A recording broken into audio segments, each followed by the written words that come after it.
اس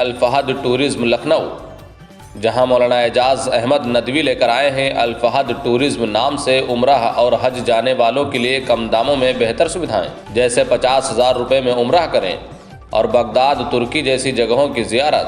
تو ان مشہور جگہوں پر جانے و ادھک جانکاری کے لیے سمپرک کریں۔ ہمارا سمپرک ستر ہے 9519048805 اور ہمارا دوسرا سمپرک ستر ہے 8840521040۔ ساتھ ہی ہمارا پتہ ہے حسین گنج ریجنسی ٹاور لکھنؤ۔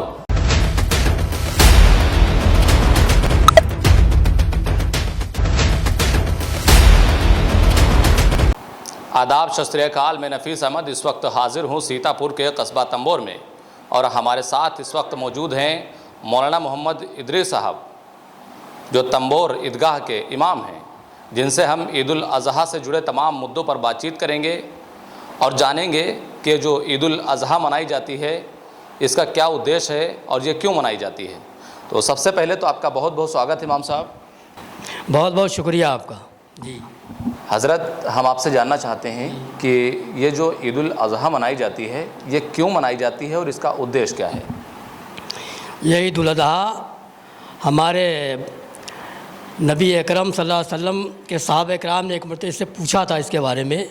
اللہ کے رسول سے کہا، قال اصحاب رسول اللہ صلی اللہ علیہ وسلم ما هذه الاضاحی یا رسول اللہ، قال هذه سنت ابیکم ابراہیم۔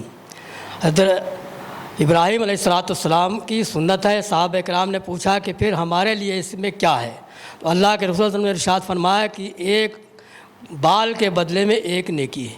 تو صحابہ کرام نے پھر سوال کیا، کیونکہ بکرے کے جسم کے اوپر بال کم ہوتے ہیں اور بھیڑے کے جسم کے اوپر بال زیادہ ہوتے ہیں، اس لیے صحابہ کرام نے پوچھا کہ بھیڑے کے بال کے بارے میں کیا حکم تھا؟ اس کے بارے میں بھی ایک بال کے بارے میں ایک نیکی ملے گی۔ اور یہ حضرت ابراہیم علیہ السلام نے اپنے بیٹے کی قربانی پیش کی تھی۔ اللہ تبارک و تعالیٰ نے ہم کو اور آپ کو ایسی نعمت عطا فرمائی کہ ہم ایک جانور کی قربانی دے کر کے اس سنت کو ادا کر رہے ہیں۔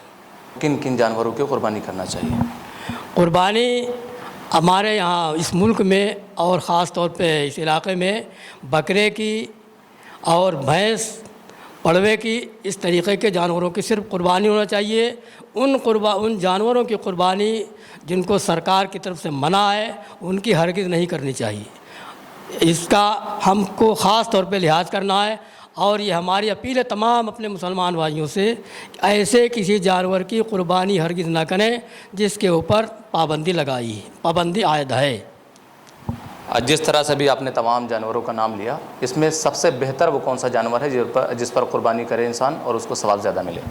بہتر تو یہ ہے کہ اپنے گھر میں بکرا یا دمبا پالے اور اس کو سال بھر رکھ کے کھلائے پلائے، اس کو موٹا تازہ کرے، اس لیے کہ یہ بھی اللہ کے رسول کا فرمان ہے، سمنوا ضحایاکم فإنھا علی الصراط مطایاکم، کہ اپنے جانوروں کو موٹا تازہ کرو، کھلاؤ پلاؤ۔ اور جب آدمی سال بھر پالے گا تو اس سے ایک محبت بھی ہوگی، اس کے اوپر جب چھری چلائے گا تو یہ ایک ایسی قربانی ہوگی کہ جو اس کے دل سے ایک قربانی کا جذبہ پیدا ہوگا۔ اور اسی کے اوپر یہ سب سے بہترین قربانی تو یہ ہے، اگر کسی کے پاس اتنی وسعت نہیں ہے تو ایک گنجائش ہے کہ ایک بڑا جانور بھینس یا بھینسا خرید لیا ہے، اس میں 7 آدمی شریک ہو جائے۔ جو قربانی ہے وہ کن لوگوں کو کرنا چاہیے؟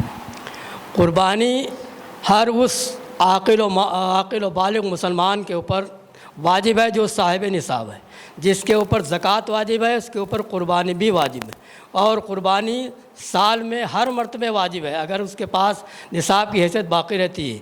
اور یہ نہیں جیسے لوگ کر لیتے ہیں کہ ہم نے اب کی قربانی پہلی کرنے جا رہے ہیں تو ہم اپنے والد کا نام کریں، وہ آدمی جو صاحب نصاب ہے، مالک ہے، اس کے اوپر تو قربانی واجب ہے، اور اس کے ساتھ اپنے ماں کے ساتھ، اپنے باپ کے ساتھ، اپنے گھر والوں کے ساتھ محبت ہے یا نبی اکرم صلی اللہ علیہ وسلم کے طرف سے کرنا چاہتا ہے تو الگ سے دوسرے جانور کا انتظام کرے۔ آپ تمبور عیدگاہ کے امام ہیں، ہم آپ سے یہ جاننا چاہتے ہیں کہ آپ کی عیدگاہ میں کتنے بجے نماز ادا کی جائے گی؟ تمبور کی عیدگاہ میں نے اناؤنس بھی کروا دیا ہے اور واٹس ایپ کے ذریعے سے موبائل پہ بھی ڈلوا دیا ہے کہ عیدگاہ میں نماز ٹھیک 7:30 بجے انشاءاللہ ادا کی جائے گی، اس میں کوئی تاخیر نہیں۔